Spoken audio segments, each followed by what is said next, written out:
우리 사도신경으로 신앙 고백하며 주 앞에 나아가겠습니다. 전능하사 천지를 만드신 하나님 아버지를 내가 믿사오며 그 외아들 우리 주 예수 그리스도를 믿사오니 이는 성령으로 잉태하사 동정녀 마리아에게 고난을 받으사 십자가에 못 박혀 죽으시고 장사한 지 사흘 만에 죽은 자 가운데서 다시 살아나시며 하늘에 오르사 전능하신 하나님 우편에 앉아 계시다가 저리로서 산자와 죽은 자를 심판하러 오시리라.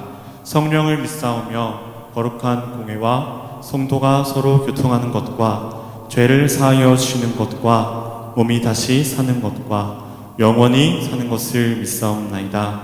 아멘. 우리 좀 더 신나게 박수 치시면서 우리를 거듭나게 하시는 주의 사랑을 함께 찬양하며 나아갑시다. 할렐루야.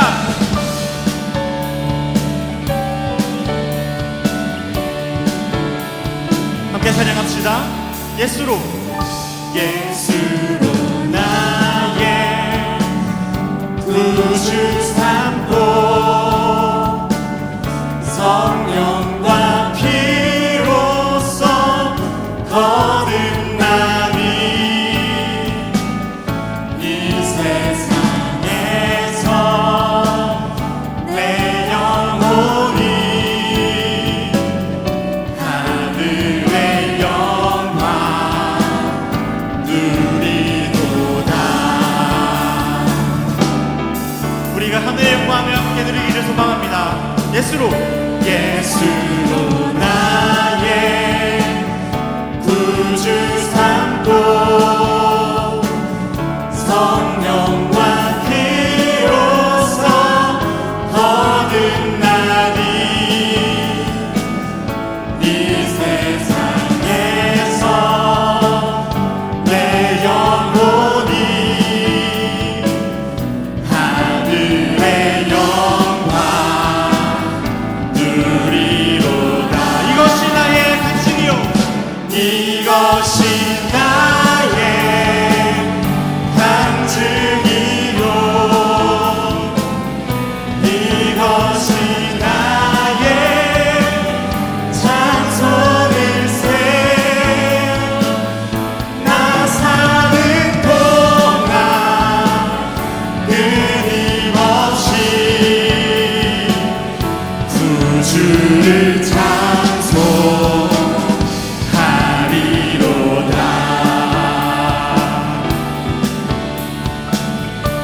다시 한번 예수로 나의 구주 삼고 성령과 피로써 거듭나니 우리가 성령과 피로 거듭났습니다. 이 세상에서 내 영혼이 우리가 주님의 영광을 누리기를 소망합니다. 하늘의 영광 누리로다. 이것이 나의 간증이요 이것이 나의 찬송일세. 나 사는 동안 끊임없이 구주를 찬송하리로. 한 번 더 이것이 나의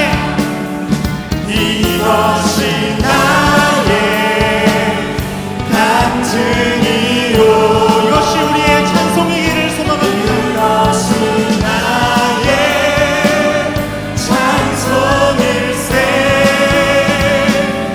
나 사는 동안 끊임없이 구주를 찬송하리로다. 성령과 피로 우리를 거듭나게 하신 놀라우신 주를 우리가 찬양하며 나아갑시다. 할렐루야. 아멘.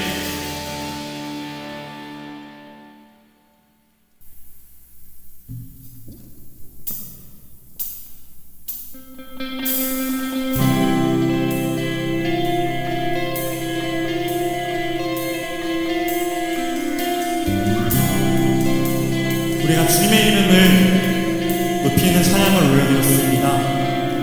우리가 이전의 삶으로 돌아갈 수 없는 이유가 있다면 그 크신 주님의 사랑을 깨달았기 때문이라고 생각합니다. 우리가 함께 영원한 주의 사랑을 고백하며 나아가기를 소망합니다. 나의 사랑, 나의 사랑, 너는 어렵고 참 귀하다. 어느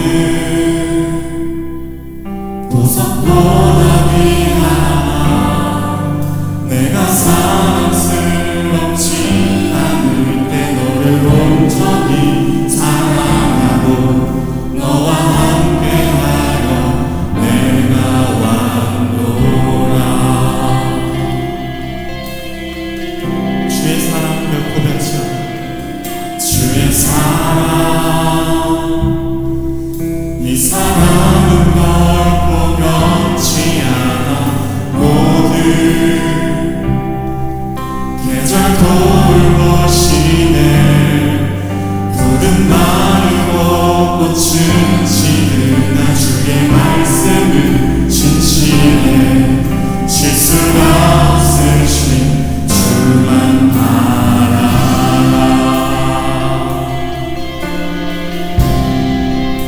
주님의 나라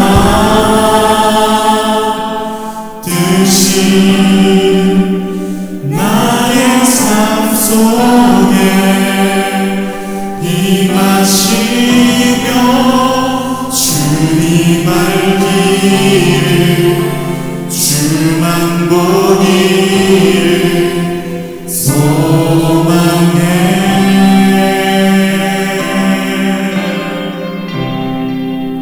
거룩히 살아가 힘과 두려움 없는 믿음 주신 나의 하나님, 완전한 사랑 찬양해. 주님의 그 완전한 사랑을 한 번 더 찬양합시다. 주의 사랑, 너는 결코 변치 않아. 모든 계절 돌보시네. 푸른 마르고 꽃은 시드나 주의 말씀은 진실해.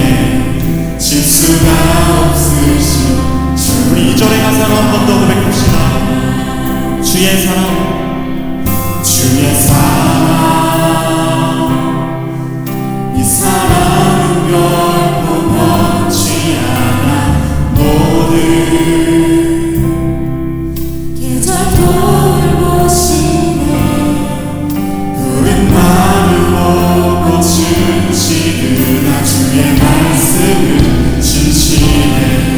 실수가 없으신 주만 바라. 주님의 나라와 주님의 나라 뜻이 나의 삶 속에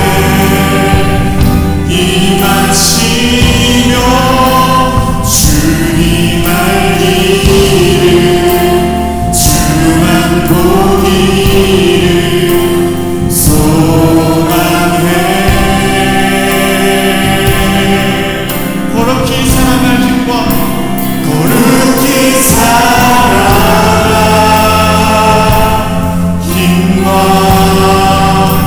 두려움 없는 믿음 주신 나의 하나님, 완전한 사랑. 하나님을 한 번 더 찬양하며 나갑시다. 찬양하리 만군의 주, 찬양하리 만군의 주, 영원히 함께 하시네. 존귀하신 사랑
나의 삶 속에 임하시며 주님 알기를 주만 보기를 소망해.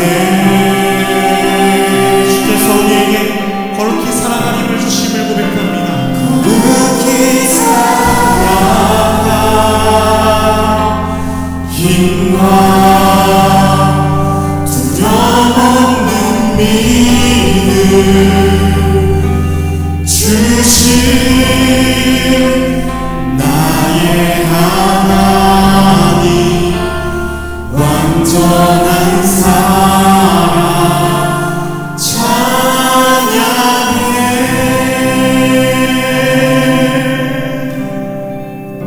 우리 주님의 사랑을 잠시 묵상하시며 기도하며 나아가겠습니다.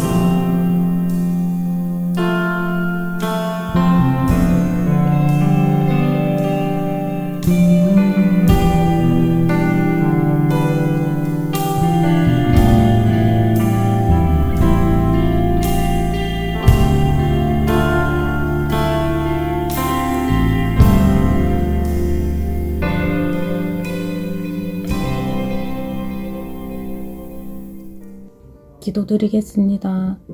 하나님 아버지, 오늘도 우리를 예배의 자리로 부르심에 감사드립니다. 코로나로 인하여 각자의 자리에서 예배드리고 있는 모든 이들에게 함께하여 주셔서 동일하게 은혜 받는 시간 되게 하여 주세요. 지난 한 주도 하나님 보호 아래 지켜주시니 감사드립니다. 우리가 날마다 하나님과 동행함을 잊지 않고 악한 자리에서 떠나 선한 영향력을 행하는 자들로 살아갈 수 있도록 인도하여 주세요. 고등부 수련회가 진행 중에 있습니다.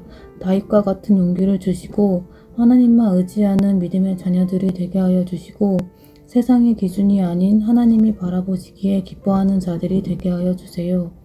또한 말씀과 기도로 우리의 신앙이 성숙되고 하나님과 더 가까워지는 시간이 되길 원합니다. 우리의 삶 속에서 역사하시는 하나님을 발견하고 날마다 감사로 주님께 영광 돌리는 하나님의 자녀들이 되게 하여 주세요. 이 시간 말씀 전하시는 목사님께 은혜 주시고 듣는 우리의 마음을 열어주셔서 은혜 받는 귀한 시간이 되게 하여 주세요. 감사드리며 살아계신 예수님의 이름으로 기도드립니다. 아멘.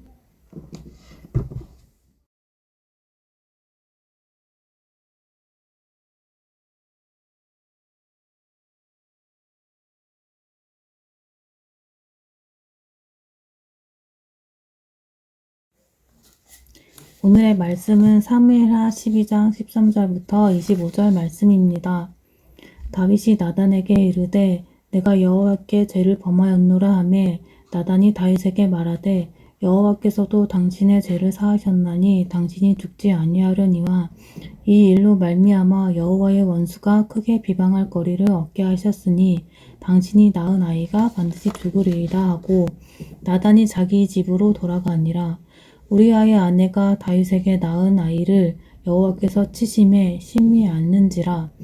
다윗이 그 아이를 위하여 하나님께 간구하되 다윗이 금식하고 안에 들어가서 밤새도록 땅에 엎드렸으니 그 집에 늙은 자들이 그 곁에 서서 다윗을 땅에서 일으키려 하되 왕이 듣지 아니하고 그들과 더불어 먹지도 아니하더라. 이래 만에 그 아이가 죽으니라. 그러나 다윗의 신하들이 그 아이가 죽은 것을 왕에게 아뢰기를 두려워하니 이는 그들이 말하기를 아이가 살았을 때에 우리가 그에게 말하여도 왕이 그 말을 듣지 아니하셨나니 어떻게 그 아이가 죽은 것을 그에게 아뢰 수 있으랴. 왕이 상심하시리로다 함이라. 다윗이 그의 신하들이 서로 수군거리는 것을 보고 그 아이가 죽은 것을 다윗이 깨닫고 그의 신하들에게 묻되 아이가 죽었느냐 하니 대답하되 죽었나이다 하는지라. 다윗이 땅에서 일어나 몸을 씻고 기름을 바르고 의복을 갈아입고 여호와의 전에 들어가서 경배하고 왕궁으로 돌아와 명령하여 음식을 그 앞에 차리게 하고 먹은지라. 그의 신하들이 이르되 아이가 살았을 때에는 그를 위하여 금식하고 우시더니 죽은 후에는 일어나서 잡수시니 이 일이 어찌 됨이니이까 하니 이르되 아이가 살았을 때에 내가 금식하고 온 것은 혹시 여호와께서 나를 불쌍히 여기사 아이를 살려주실는지 누가 알까 생각하며 이거니와 지금은 죽었으니 내가 어찌 금식하랴. 내가 다시 돌아오게 할 수 있느냐. 나는 그에게로 가려니와 그는 내게로 돌아오지 아니하리라 하니라. 다윗이 그의 아내 밧세바를 위로하여 하고 그에게 들어가 그와 동침하더니 그가 아들을 낳음에 그의 이름을 솔로몬이라 하니라. 여호와께서 그를 사랑하사 선지자 나단을 보내 그의 이름을 여디디야라 하시니 이는 여호와께서 사랑하셨기 때문이더라. 아멘. 자, 오늘 본문에서 다윗이 회개를 하는 모습을 보게 됩니다. 다윗이 지은 죄가 뭡니까? 자신의 신하 중에 이 우리아라고 하는 충성스러운 신하가 있었는데 그 아내를 범하고 그 여인이 임신하게 되었을 때에 그 당시에는 혈액 검사나 유전자 검사로 친자 확인이 안 되는 시대였기 때문에 이 우리아에게 자신의 범행이 드러나는 것을 원치 않아서 그 우리아로 하여금 그 아내와 동침하게 하려고 유도를 하였으나 그렇게 해서 자기가 임신시킨 사실을 이렇게 숨기려고 계략을 짰으나 그것이 실패로 돌아가게 되자 결국은 우리아를 자신의 부하였기 때문에 자신의 직위를 이용해서 그를 전쟁터의 가장 맹렬한 곳으로 앞세워 내보낸 후에 그곳에서 그 맹렬한 전투 중에 전사하게끔 유도를 하고 결국 그가 죽게 되어집니다. 이 사실에 대하여서 아무도 모를 줄 알고 있었으나 하나님은 알고 계셨죠. 그래서 하나님께서 선지자 나단을 보내어서 다윗에게 이르러서 그가 지은 죄에 대해서 그를 질책하고 책망하는 장면이 앞서 있었고 오늘 이제 그러한 나단의 책망을 듣고 다윗이 회개하는 모습을 보여주게 주고 있습니다.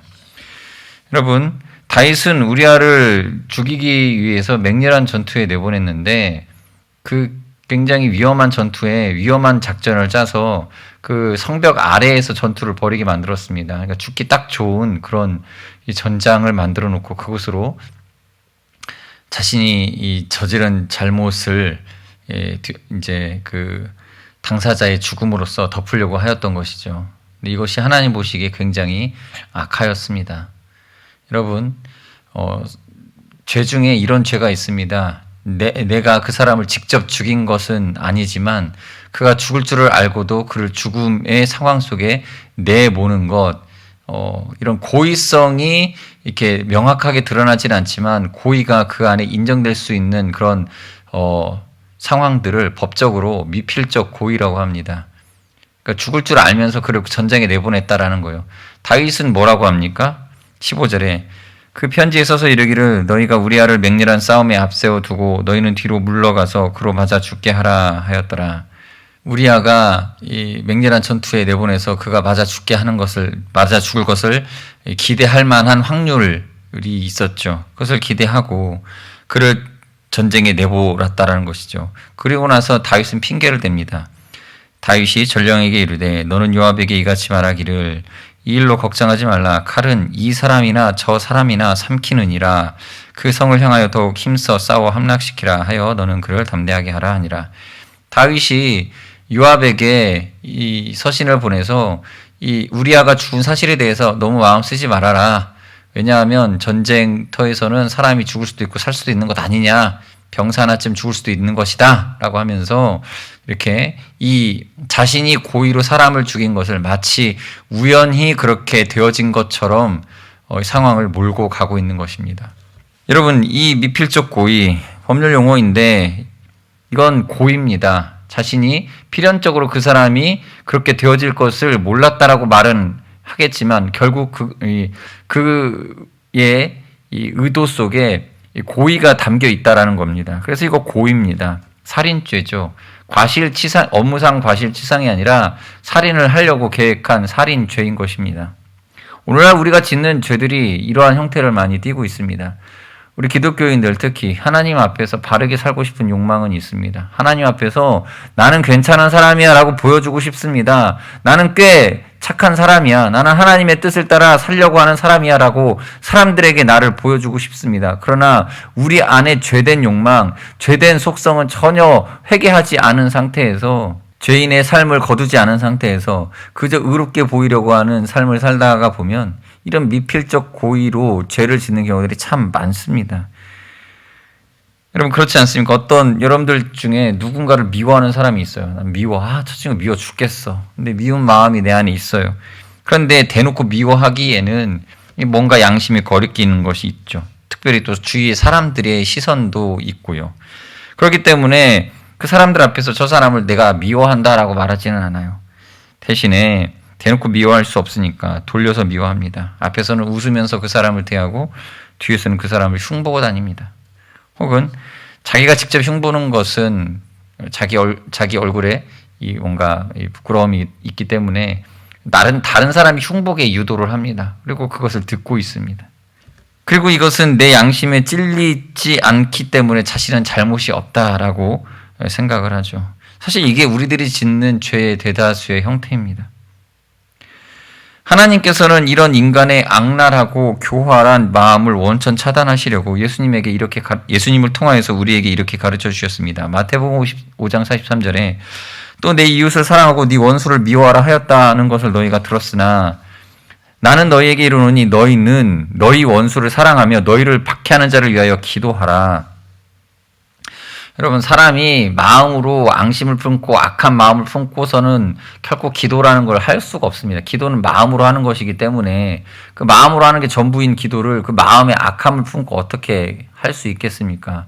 기도라고 해서 소리내서 기도하는 게 다가 아니잖아요. 마음으로 하나님께 간절히 원하는 그 간절함이 있어야 기도 아니겠습니까? 그래서 기도만큼 사실 뭘 대충 할 수 있는 게 없어요. 때울 수가 없어요. 다른 어떤 일들은 대신 이렇게 형식으로 행동으로 이렇게 거추장스럽게 할 수 있겠지만 사실 기도는 다른 뭘로 할 수가 없는 거예요. 그냥 진심만이 남는 것이기 때문에 원수를 위해 기도할 때에 우리는 원수에 대한 적의와 미움을 버릴 수밖에 없습니다. 그렇게 하나님께서 우리로 하여금 원수를 위해 기도하라고 명령하심으로써 우리 안에 있는 이중성을 제하여 낼 것을 요구하시는 것입니다. 여러분들도 이미 경험해 보셨겠지만 교회 안에서 예수 믿고 구원받은 성령 충만하다고 말하는 교인들끼리도 서로 미워하고 싸웁니다. 그래서 성도들을 찾아가서 그 다툼의 원인에 대해서 왜 그렇게 그 집사님을 미워하십니까? 그 성도님을 왜 그렇게 미워하십니까? 그러면 본인은 그 미워할 만한 이유가 다 있는 거예요. 자신이 예수를 믿고 그리스도 안에서 교회에서 정말 직분을 받고 열심히 신앙생활을 하고 있지만 그럼에도 불구하고 그 사람을 미워할 수밖에 없는 이유가 있음을 토로합니다. 자세히 들어보면은 그 사람이 정말 나쁜 사람이에요. 막 교회 안에 악한 마귀가 들어온 것 같이 나쁜 사람이 되어 있죠. 그 사람 한 사람 말만 들으면. 그러나 어떻습니까? 성경은 뭐라고 하죠? 원수가 있어도 미워하지 말고 의해서 기도하라고 말합니다. 원수를 사랑하라라고 말을 하고 있습니다. 그러면 예수님이 가르쳐 주실 때 원수를 사랑하라고 가르쳐 주실 때 그럼에도 불구하고 원수 같은 사람이 있으니까 그 사람은 미워해라라고 조건을 거셨습니까? 없습니다. 그냥 무조건 사랑하라라고 권면하고 계십니다. 그러므로 우리가 해야 할 일은 무엇입니까? 미워하는 사람이 있어도 그 미워하는 사람을 위해 기도함으로써 우리 안의 미움을 지워버리는 것입니다. 마음으로라도 미워하면 안 됩니다. 사실 성경에 나와 있는 이러한 예수님의 가르침을 다 따르기가 쉽지가 않습니다. 원수를 위해 어떻게 기도하겠습니까? 그러나 기도하라고 명령하고 있습니다. 그러면 어떻게 해야 됩니까? 우리가 순종해야죠. 결국 우리가 하나님의 말씀대로 죄를 이기고 살아갈 수 있는 방법은 다른 게 아닙니다. 순종하는 겁니다. 하나님 말씀이 임할 때에 그 말씀 그대로 내 마음에 내키지는 않아도 그냥 주님의 말씀이니까 내가 그 말씀대로 순종하겠습니다. 그래서 결국 우리에게 요구하는 건 순종인 거예요. 이 복종하는 거, 순종하는 거라고 하면 굉장히 기분 나빠하는 사람들이 있는데 왜 복종과 순종을 요구하겠습니까? 우리 안에 악한 마귀가 어떻게 해서든 하나님 말씀대로 살지 못하도록 우리를 방해하고 있기 때문에 결국 우리에게 필요한 것은 하나님께 복종하는 것뿐이라는 겁니다. 우리가 이길 수 있는 방법은 하나님께 순종하고 복종하는 것입니다. 야고보서 4장 7절에 그런즉 너희는 하나님께 복종할지어다 마귀를 대적하라 그리하면 너희를 피하리라. 죄가 불순종이죠. 죄 자체가 이미 불순종이죠. 우리 안에는 하나님 말씀을 그냥 곧대로 순종하고자 하지 않는 뭔가 모를 반항심이 있습니다. 분명히 하나님께서 선악과를 먹으면 정령 죽으리라고 말씀하셨음에도 불구하고 그 안에 또 다른 조건을 내세워서 불순종할 만한 이유를 찾아냅니다. 우리가 하나님의 말씀을 읽을 때에 우리의 마음 중심이 어떻습니까? 하나님 아멘 아멘 하다가도 정작 그 말씀이 우리 삶에 부딪히는 정황에 봉착하게 되면 그래도 이걸 지킬 수 없는 이유가 있지라고 말하면서 핑계댑니다. 여러분, 우리가 병을 빨리 낫는 방법이 무엇입니까? 다른 방법이 뭐가 있겠습니까? 그냥 의사의 처방을 믿고 그 의사의 처방대로 순종하는 것이 가장 빠르게 치료받는 방법입니다. 다른 방법 찾지 마십시오. 그 믿을 만한 의사를 찾아서 그 의사의 명령에 따라가는 것이 최선입니다. 그렇다면 정말 우리에게 필요한 건 무엇입니까? 3가지 정도 있습니다. 첫 번째, 믿을 만한 대상이 있어야 되고요. 그리고 그 믿을 만한 대상에 대한 믿음이 있어야 됩니다. 그렇다면 그 뒤에 바로 또 자연스럽게 이어지는 게 뭡니까? 그 믿을 만한 대상에 대한 믿음의 요구에 대한 순종이 따라와야 되는 것입니다. 단순합니다. 이게 어려운 게 아닙니다. 믿을 만한 대상을 만나서 믿는다면 순종하는 게 어렵겠습니까? 쉽습니다. 그런데 이게 안 돼서 우리가 죄 가운데 얽매이는 것이죠. 여러분, 그렇다면 회개는 어떻게 하는 것이겠습니까? 오늘 본문의 다윗의 모습을 보겠습니다. 우리가 하나님의 말씀 앞에 순종하지 못해서 범죄하게 되었다면 우리는 어떻게 우리의 상태를 회복할 수 있겠습니까? 마찬가지입니다. 이것 또한 순종의 방법과 동일한 겁니다. 회개를 어떻게 하냐고요? 똑같습니다. 아까 가르쳐준 원리대로 믿을 만한 대상을 찾고 그 믿음의 대상을 믿으면서 그 믿음의 대상이 요구하는 것을 순종하는 거예요. 그래서 우리가 죄를 지었을 때도 이 죄 문제를 어떻게 해결해야 됩니까? 이 죄 문제를 해결하기 위해서 온갖 수작과 방법을 동원해서 또 다른 거짓말을 동원해서 나의 죄를 덮기 위해서 모략을 꾸민다고 지혜를 쓴다고 되는 게 아닙니다. 죄 문제를 해결하기 위한 유일한 방법은 딱 하나입니다. 다시 믿을 만한 대상에 믿음의 마음을 드리고 그리고 그 뜻대로 순종하는 거예요. 성경은 무엇을 가르쳐 줍니까? 성경은 우리에게 분명히 가르쳐 줍니다. 우리가 죄를 지었을 때 어떻게 해야 됩니까? 믿을 만한 대상이신 예수 그리스도를 믿고 그분의 말씀대로 우리가 믿고 우리가 죄 사함 받을 것을 믿고 정직하게 우리의 죄를 회개하고 또 예수님께서 우리에게 명령하신 대로 순종하는 삶을 살아가는 것이 우리가 죄 문제를 해결할 수 있는 유일한 방법인 것입니다. 오늘 성경에 보면 다윗이 그 죄 문제를 해결하는 장면을 볼 수 있는데 보십시오. 나단이 찾아왔습니다. 나단이 찾아와서 당신이 죄인입니다 라고 말할 때 다윗이 어떻게 합니까? 오늘 13절에 나오죠.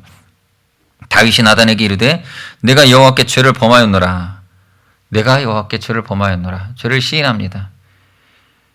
그러자 나단이 대답을 해주죠. 나단이 다윗에게 말하되 여호와께서도 당신의 죄를 사하셨나니 당신이 죽지 아니하려니와. 용서가 되었습니다. 보십시오. 내가 죄를 지었습니다 라고 고백하자마자 바로 용서라는 표현을 씁니다. 하나님께서 용서의 마음을 비춰주십니다. 여러분, 여기에 핵심이 있는 겁니다. 우리가 하나님 앞에 내가 죄인입니다 라는 것을 인정하고 주님 내가 죄를 지었습니다 라고 하며 잘못을 깨닫고 뉘우칠 때에 하나님은 우리에게 일차적으로 용서를 베풀어 주십니다. 이 용서를 받는 게 가장 중요합니다. 용서의 마음을 하나님 앞에 용서받을 것에 대한 이 소망을 품는 것, 이게 가장 중요한 것입니다. 그리고 나서 그 뒤에 이야기들 우리가 좀 더 생각해 봐야 되겠죠. 14절에 이 일로 말미암아 여호와의 원수가 크게 비방할 거리를 얻게 하였으니 당신이 낳은 아이가 반드시 죽으리이다 하고. 이게 무슨 얘기입니까? 하나님은 용서하셨습니다. 그러나 이 여호와의 원수 누굽니까? 악한 마귀죠. 마귀가 비방할 거리를 얻어서 이때 임신하여 낳게 되는 아들이 죽게 된다라고 말하고 있습니다. 이것은 무슨 얘기냐면 여호와 하나님은 당신을 용서하셨는데 당신을 용서하신 거 맞습니다. 그러나 당신이 지은 죄에 대하여서 악한 마귀가 이제 그 죄의 대가를 요구하는 것이죠. 무엇을 요구합니까? 그 낳게 될 아이의 생명을 요구하는 것입니다. 이 말인즉슨 여호와께서 다윗의 죄를 용서는 하셨지만 악한 마귀가 이 마귀의 그 악한 행위가 그 다윗의 이 아이의 생명을 취하고자 하는 이러한 그 원수의 역사가 이 발동이 되게 만드는 원인을 다윗이 제공했다라는 것입니다. 그렇다면 하나님께서 다윗을 용서하셨다고 하면서 그 아이가 죽게 되는 것, 그럼 하나님 말로는 용서했지만 용서하시지 않으신 것 아니냐라고, 이게 정말 용서냐라고 따져 물을 수도 있습니다. 아닙니다, 여러분. 하나님께서는 다윗을 용서해 주셨습니다. 다윗이 용서받지 못했다면 당장에 다윗이 죽임을 당했어야 마땅한 것이죠. 그러나 다윗이 죽지 아니하였습니다. 그렇다면 아이가 죽은 것은 뭐라고 설명할 수 있습니까? 다윗의 죄를 이 아이가 뒤집어 씌워진 것입니까? 이 아이가 책임을 진 것입니까? 사실 이 사건에서 다윗이 죄를 용서를 받고 이 아이가 죽게 된 것은 다윗에게는 큰 슬픔이죠. 큰 아픔입니다. 다윗은 이 아이 때문에 크게 슬퍼하고 그 식음을 전폐하고 금식하며 하나님 앞에 매달리게 됩니다. 하나님 살려주십시오. 하나님 용서해 주십시오. 하나님, 이 아이가 무슨 죄를 지었습니까? 하나님 죄 사하여 주시옵소서 라고 요청하였습니다. 그럼 다윗이 하나님께 이 요청한 기도가 응답되지 못한 것입니까? 네, 결국 하나님이 이 다윗의 기도는 거절하셨습니다. 다윗의 마음에는 큰 아픔이 있었지요. 그래서 오늘 성경 본문은 이렇게 말합니다. 다윗이 그 아이를 위하여 금식하고 그 안에 들어가서 밤새도록 땅에 엎드렸다라고 성경 기록하고 있습니다. 그리고 이래 만에, 그러니까 일주일 만에 그 아이가 결국 죽게 됩니다. 여러분, 다윗은 무려 예상하건대 한 7일 동안을 식음을 전폐하고 그 아이를 위해서, 그 아이를 살려주기를 위하여 금식하고 기도하였습니다. 이 다윗의 마음이 그 아이에게 얼마나 가 있었는지를 아실 겁니다. 자, 이 느낌을 한번, 이 다윗이 가졌던 감정을 한번 생각해 볼까요?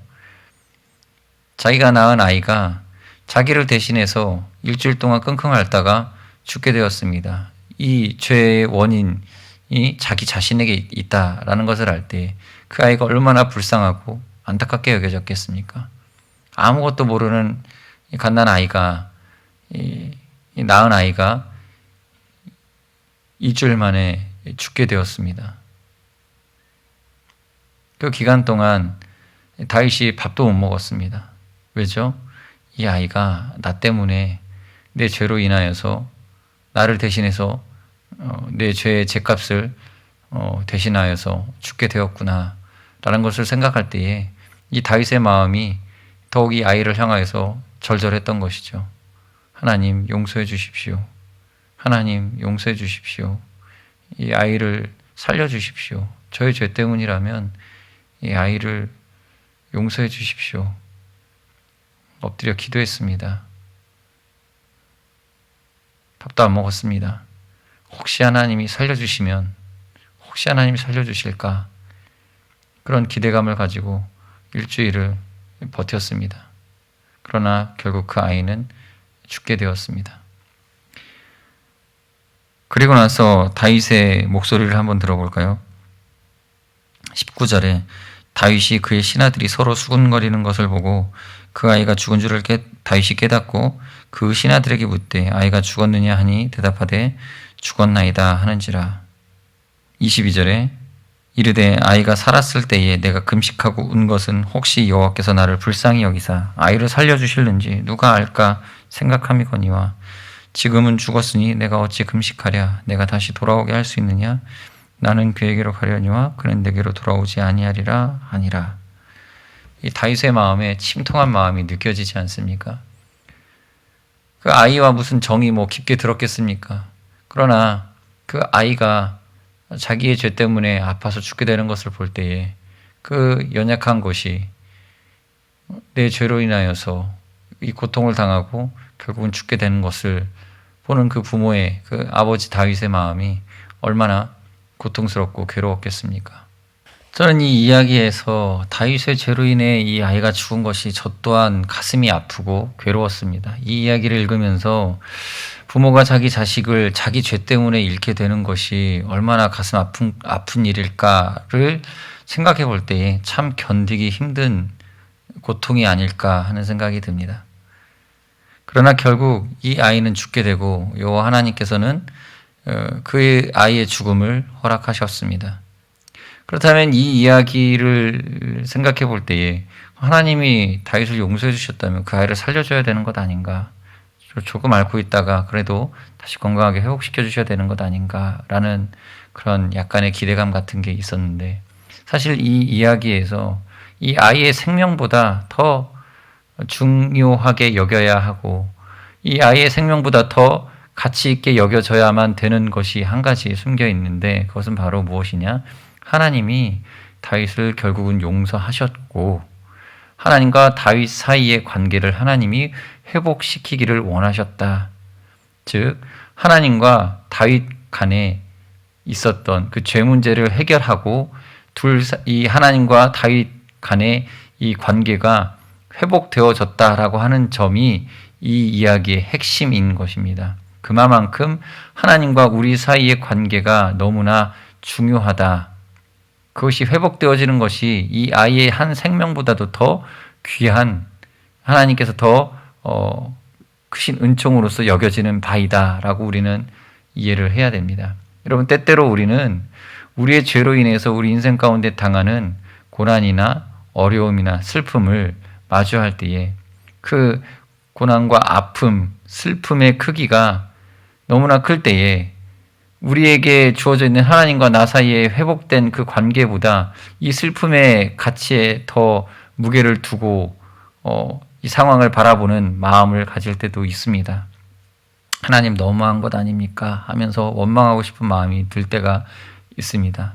그러나 우리가 더욱 두려워하고 걱정하고 염려해야 될 바는 무엇입니까? 우리의 영혼이 하나님과의 관계 속에서 어떠한 상태에 놓여져 있는가, 이것이 더 하나님 입장에서는 중요하다는 겁니다. 그래서 하나님께서 이 다윗이 그렇게 간절히 원했던 그 아이의 생명이 결국은 거두어져 갔음에도 불구하고 다윗의 기도에는 하나님께서 다른 방법으로 응답을 해주십니다. 그것이 바로 무엇이냐? 그의 다음에 낳게 될 아들인 솔로몬인 것이죠. 24절에 다윗이 그의 아내 밧세바를 위로하고 그에게 들어가 그와 동침하였더니 그가 아들을 낳음에 그의 이름을 솔로몬이라 하니라. 여호와께서 그를 사랑하사 선지자 나단을 보내 그의 이름을 여디디아라 하시니 이는 여호와께서 사랑하셨기 때문이더라.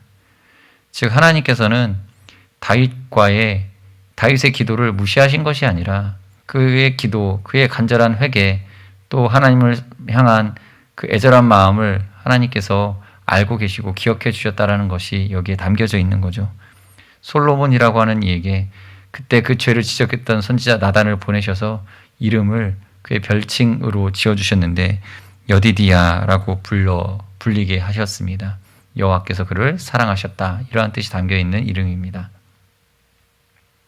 그 말은 또한 이 안에 하나님께서 다윗과의 관계를 회복하시기를 원하신다, 그리고 다윗을 사랑하신다라는 표현이 같이 담겨 있는 것입니다. 여러분, 우리는 우리의 죄 문제로 인하여서 때때로 아픔을 당하고 그 결과가 처참한 어떤 슬픔의 대가를 우리에게 결국은 가져다 주었을 때에 그 아픔 때문에, 그 괴로움 때문에 그 하나님의 용서하심을 새까맣게 잊어버릴 때가 있습니다. 그러나 여러분, 우리는 더욱더 기억해야 될 것은 우리가 회개할 때 하나님이 용서해 주신다는 사실입니다. 용서해 주시고 우리의 죄를 사하시고 우리와의 관계를 다시 회복시키신다라는 것입니다. 그것이 가장 중요한 것입니다. 자, 이 사실에 회개에 가장 중요한 포인트가 담겨 있습니다. 여러분, 우리 왜 회개합니까? 내가 용서받으려고 회개하는 것입니까? 그러니까 내게 필요한 나의 용서가 내게 필요한 것이 또 주어져야 하기 때문에 우리가 회개를 해야 하는 것입니까? 아닙니다. 우리에게 있어서 가장 중요한 것은 무엇이냐? 다름이 아닙니다. 하나님입니다. 여러분, 우리가 다른 것은 다 잃어버려도 하나님을 잃어버려서는 안 됩니다. 왜 회개해야 합니까? 하나님을 회복하기 위한 것입니다. 내 영혼이, 가장 중요한 건 내 영혼이 내가 하나님과의 관계 속으로 회복하는 것, 그게 가장 중요한 회개의 핵심인 것입니다. 이것을 잊어버려서는 안 됩니다. 단지 우리가 죄로 인한 괴로움을, 당장의 이 고통을, 당장의 이 죄로 인한 곤란함을 모면하기 위해서 회개를 하는 것이 아니라 이 곤란함 속에서도 하나님이라고 하는, 우리가 정말 구원받을 수 있는, 우리를 구원하시는 그 하나님이라고 하는 대상, 하나님과의 관계라고 하는 이 가장 중요한 것을 회복해야 하기 때문인 것입니다. 그래서 우리는 회개해야 합니다. 다윗의 그 아이의 생명과도 맞바꿔야만 했었던 것이 무엇이겠습니까? 다윗이 하나님 앞에 회개한 삶을 살아가는 것이 가장 중요한 것입니다. 다윗과 하나님과의 관계가 회복되는 것이 너무나 소중한 것이기에 그 아이의 생명과 맞바꾸신 것입니다. 그리고 이 이야기 속에 우리가 한 가지 알아야 할 것은 하나님께서도 동일한 대가를 지불하시고 우리를 건져 주셨다라는 것입니다. 자기 아들 독생자 예수 그리스도를 이 땅에 보내셨습니다. 그리고 그 아들 예수 그리스도를 십자가에 못 박아 죽게 하심으로써 우리의 죽을 영혼, 우리가 단절되었던 하나님과의 관계, 하나님과 우리 사이에 무너져 있었던, 막혀버렸던 그 길을, 그 문을 열고 우리에게 생명의 길을 허락하신 것입니다. 이것을 기억하시기 바랍니다. 어느 대학에서 한 교수가 기독교 채플 시간에 성경을 가르치면서 죄에 대해 가르쳤습니다. 그런데 학생 하나가 손을 들고 질문을 했습니다. 나는 죄가 없는데요. 뭘 회개하라는 것입니까? 라고 따져 물었습니다. 그 학생이 죄가 있는지 없는지는 아무도 겉으로 드러나질 않았기 때문에 따져 물을 수가 없을지 모르겠습니다. 아무튼 그때에 그 목사님이신 그 교수님이 다시 그에게 질문을 했습니다. 학생, 정말 그런가? 자네는 어떻게 생각하나? 죽은 사람 시신 위에다가 100kg의 돌을 올려놓으면 무게를 느낄 수 있는가? 그 사람이 무겁다고 소리칠까? 감각이 없기 때문에 아무 소리도 못할 것일세. 이게 당신의 질문에 대한 내 대답일세. 이게 무슨 얘기입니까? 영적으로 죽어있는 상태에서는 자신이 죄인이라는 것 자체를 인식하지 못한다는 것입니다. 여러분, 우리는 심각한 죄 속에서 영혼이 죽어있는 상태, 큰 문제를 우리가 떠안고 있음에도 불구하고 그 큰 문제를 우리는 전혀 인식하지 못하는 삶을 살아갑니다. 죄를 지은 사람이 그 죄 때문에 그 영혼이 다 죽어있는 상태가 되어 그 죄책감마저도 못 느끼는 상태. 이게 어쩌면 우리의 일상 속에 자주 일어나는 일일지도 모르겠습니다. 큰 병의 문제는 뭡니까? 심각한 병의 문제는 그 병이 우리의 생명을 이미 앗아갈 만큼 급속도로 퍼져 있음에도 불구하고 우리가 무감각한 상태에 이르는 것, 그 이미 죽었다는 얘기죠. 그게 가장 큰 문제인 것입니다. 죽어 있으니까 그 죽음의 상태 속에 그냥 그 죽음에서 벗어나지를 못하는 상태에 놓여 있다라는 겁니다. 우리 학생 여러분, 여러분들 살면서 별반 큰 죄 없이 살아왔던 것으로 여러분들 자신을 되돌아볼 겁니다. 그러나 여러분, 우리는 하나님 앞에 큰 죄인이라는 사실을 잊지 마시기 바랍니다. 우리가 생명을 얻어야 됩니다. 예수 그리스도의 십자가 보혈로 죄 사함을 받아야 합니다. 그 하나님의 생명에 들어가기 위해서 이 시간 여러분 회개하는 시간을 잠시 갖도록 하겠습니다. 우리가 지은 죄가 있다면 우리 안에 우리가 다 밝히 드러내지 못할 것입니다. 성령님께 도우심을 구해야 됩니다. 하나님, 내가 무슨 죄를 지었습니까? 내게 있는 죄가 무엇입니까? 하나님 용서해 주시옵소서. 내 생명을 다시 살리셔서 내 죄책을 알게 하시고 회개함으로써 또 하나님께서 우리에게 마련하시는 그 회개의 방법, 예수 그리스도를 믿는 그리고 그 십자가를 바라보는 믿음으로써 죄사함을 얻는 우리가 되게 해달라고 시간 잠시 기도하는 시간 갖도록 하겠습니다. 같이 기도하시겠습니다.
주여 우린 연약합니다. 주여 우린 연약합니다.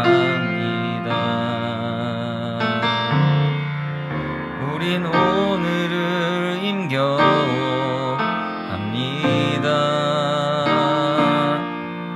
주 뜻 이루며 살기엔 부족합니다. 우린 연약합니다. 주여 우린 넘어집니다. 주여 우린 넘어집니다. 오늘 하루 또 실수합니다. 주의 긍휼을 구하는 죄인입니다. 우린 주만 바라봅니다.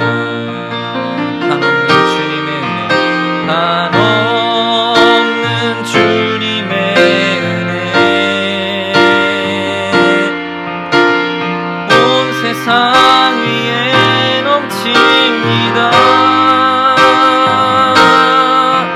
가릴 수 없는 주 영광, 온 땅 위에 충만합니다.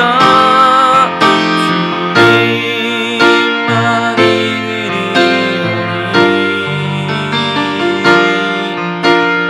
우린 그 길 따라갑니다. 그날에 우릴 이루신 주는 완전합니다. 한없는 주님의 은혜, 한없는 주님의 은혜, 온 세상 위에 넘칩니다. 가릴 수 없는 주 영광, 온 땅 위에 충만합니다. 주님만 이기리오니 우린 그 길 따라갑니다. 우린 그 길 따라갑니다. 그날에 우리를 이루실, 그날에 우리를 이루실 주는 완전합니다. 주는 완전합니다. 하나님 감사합니다. 우리를 사랑하시오.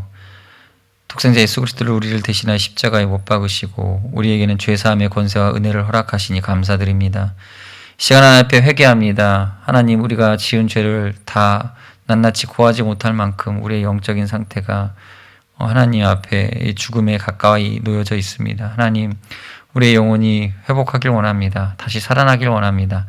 생명 얻길 원합니다. 시간 기도하는 우리 학생들의 마음에 저장하셔서 성령님으로 살아있음을 느끼게 하시고 죄와 싸워 승리하는 우리 학생들이 다 되게 하여 주시옵소서.